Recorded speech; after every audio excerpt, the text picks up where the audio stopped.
Maar sê, vir almal wat gewag het vir die volgende boodskap, kom ons praat 'n bietjie oor verbastering en oor die Israel groep in Suid-Afrika. Mense wat hulle self Israeliete noem. En wie die werklike baster is en waar Vader gesê het geen baster sal toegelaat word in sy vergadering nie. Kom ons kyk waar is daar nou al plekke wat vir ons bewys word dat daar 'n vergadering gehou is. En wat is 'n vergadering?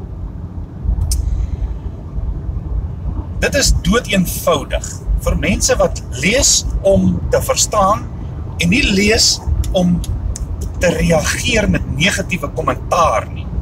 Is hierdie duidelik gemaak deur die Gees in Joe Lawrence van Katoe, sodat ek dit kan verstaan. Julle hoef nie te glo dat ek Handelinge 3 vers 22 se persoon is, wat Vader wil gebruik om met die volk deur die Jordaan na die beloofde land toe te vat nie. Jy kan maar aanhou glo dat die dood eers deurgemaak moet word voordat jy die ewige lewe kan hê. Ek glo nie in die dood nie. Ek verkondig nie die dood nie. Ek verkondig die ewige lewe. En hoe meer julle my van die groepe afgooi omdat ek hierdie woord verkondig, hoe meer maak dit my opgewonde, want dit staan geskrywe in Lukas. As jou broers en susters jou nie haat nie, dan sal dit onmoontlik wees vir jou om een van my disippels te wees. So kom ons gaan kyk, wat is 'n vergadering en wat is 'n baster? Ek en jy wat 'n boer is in Suid-Afrika dink ons is die uitverkore volk. Maar Romeine 8 sê dat die hele skepping wag vir die openbaarmaking van die kinders van Vader soos 'n vrou wat gaan baar. En nou, waar is die vergadering en wat is 'n baster? Kom ek wys vir julle. Wat gebeur wanneer Vader in die vergadering is van twee mense wat vergader? Maak jou Bybel oop by Handelinge 3 vers 6 en gaan kyk hoeveel mense was by die Bethesda pad en hoekom het Yahushua Messia vir ons gesê dat ons 2-2 moet wees om uit te gaan as disippels. Nou, vir die afgelope 3 jaar vra ek nou al, waar is my maatjie? En nou die dag het ek so opgewonde geraak, want op 'n Israel groep het ek gedink ek het my maatjie, my broer, ontdek, wat saam met my kan wees in die naam van ons Skepper.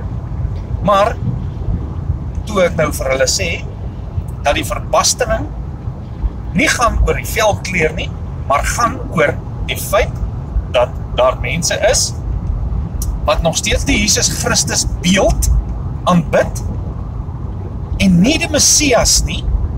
Hulle is nie dieselfde nie. Hulle is yster en klei wat nie kan meng nie.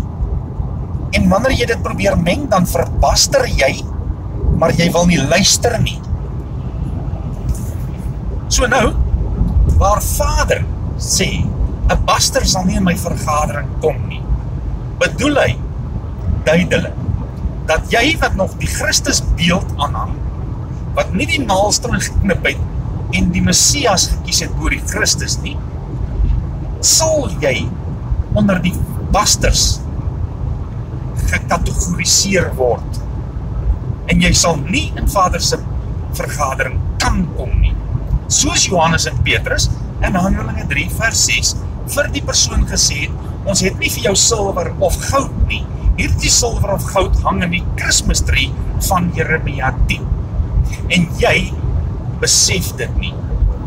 Daar is duidelik vir ons gesê in Handelinge 3 in Jeremia 10 vers 3, moenie 'n boom uit die bos uitkap en die boom versier met silwer en goud nie.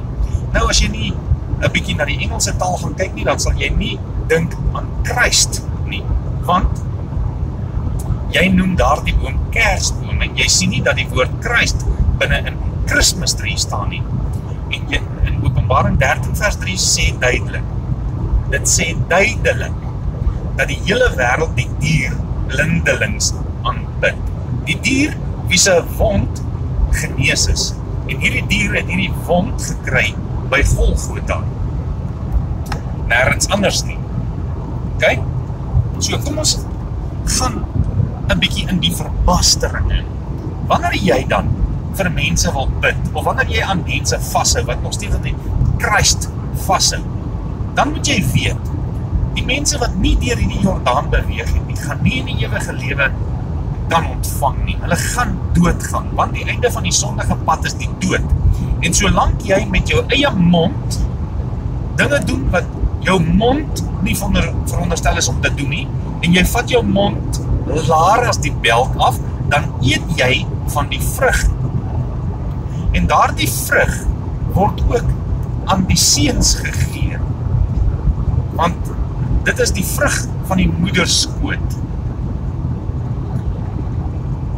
Dit moet jy begin besef. Wanneer jy dan nou vir Vader wil aanbid, maar jy eet nog steeds van daardie vrug met jou mond, sal jou gebed 'n gruwel wees in Vader se oë. En dit is hoekom hy die Christusbeeld vir die arrogante sondaars gegee het om daardie beeld te aanbid en nie hom nie. So jy moet begin besef dat jy gedoop moet word en jy moet deur die Jordaan beweeg. En niemand anders gaan jou deur die Jordaan kan vat, behalwe jou eie keuse nie. Jou eie keuse hou jou uit die Jordaanrivier uit.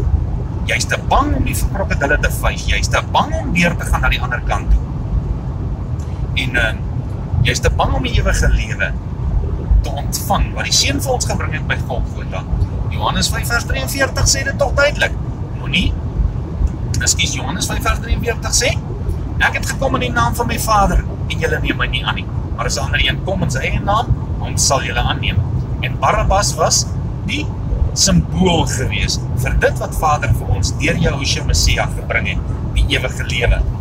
Hy sal verwerp word en Barabbas sal aangehang word. En jy dink, jy het klaar die ewige lewe, maar jy weet, jou mede-volksgenote en jou voorvaders is allemaal grafte toe.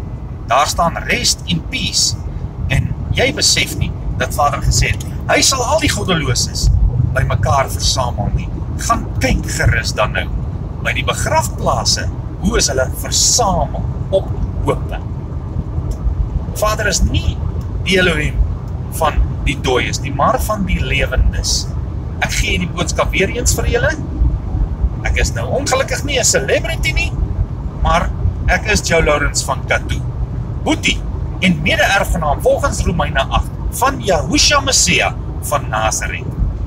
Volgens Romeine 8 wag die hele skepping vir hierdie oomblik wat Joe Lawrence besig is om te doen, soos 'n vrou wat gaan baar.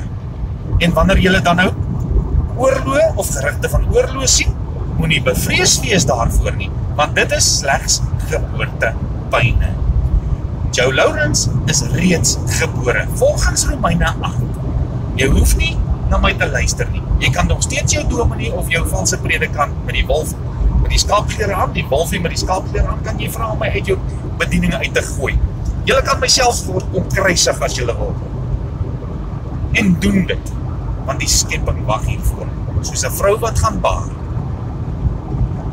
Nou ja, as jy die boodskap deel, is dit die eerste tree wat jy gee na die koninkryk. As jy die boodskap ignoreer, jy weet wat sê die woord van ignorance. My volk gaan te gronde as gevolg van 'n gebrek aan kennis. In die Engelse vertaling staan daar geskrywe, my people perish because of the lack of knowledge. Of, op 'n ander gedeelte sê hy weer, my people perish because of ignorance. So jy kan die boodskap ignoreer, en dan kan jy ook maar gaan kyk wat het gebeur in Bethel, en wat het gebeur in Richards Bay, en al die plekke, en jy kan sien hoe Vader besig om die vyand te gebruik, om hulle plan reg te kry vir die groot en gedigte dag van Vader. En jy het gedink, jou geld, God gaan jou help. Jou geld, God, gaan jou verblind, en jy gaan sterf. Die wat nie luister nie, en wat nog steeds op die Sabbatdag werk, en wat dink, het is beter om hulle baas tevrede te stel, as Vader tevrede te stel, jy gaan sterf, en jy gaan 10 teenoor ook op die Sabbatdag begrawe word. Vrede vir julle. En ek hoop, hierdie boodskap val op die ore van die gelowiges en van die gehoorsaames. Tot weerziens. Tot ziens.